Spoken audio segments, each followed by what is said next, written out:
দেখো বন্ধুরা, আজকে রান্নাঘরে কিন্তু দুইজনে, পেটুক দাদাও আছে। তাই সকালবেলা কি কি রান্না কি কি হচ্ছে টিফিন, ব্রেকফাস্ট। হ্যাঁ এই দেখো এখানে ঘুগনি, এইখানে এই দেখো ঘুগনি করেছি, ঘুগনি হয়ে গেছে, নামাতে হবে। আর এখানে করছি পরোটা, বেশ পরোটা আর ঘুগনি হবে। তো চলো করে নিই, আবার দেখা করছি। দেখো বন্ধুরা, আমার সকাল সকাল 3 রকম পরোটা বানানো হয়ে গেল। 3 রকম কেমন কেমন সেটা তোমাদের সঙ্গে শেয়ার করবো।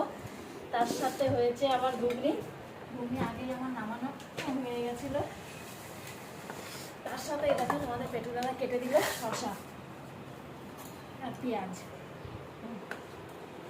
শসা আর পেঁয়াজ আছে। এর সাথে দেখো ঘুগনি, একটু ঝোল ঝোল করে ঘুগনিটা করেছি। এই দেখো ঘুগনি, আর এই দেখো গোল গোল পরোটা করেছি, তারপরে 3 কোনা পরোটা করেছি। এই দেখো তারপরে আবার রুটি করেছি। এই দেখো 3 রকম জিনিস করা হয়ে গেছে। এখন আমি খেতে দেবো সকালের টিফিন। আর আজকে কিন্তু তোমাদের পেটুক দাদা বাড়ি, আজকে আমাদের দোকান বন্ধ, এই জন্যই বাড়ি আজকে। এই সকাল থেকে আয়োজন হয়ে গেল সব রান্না।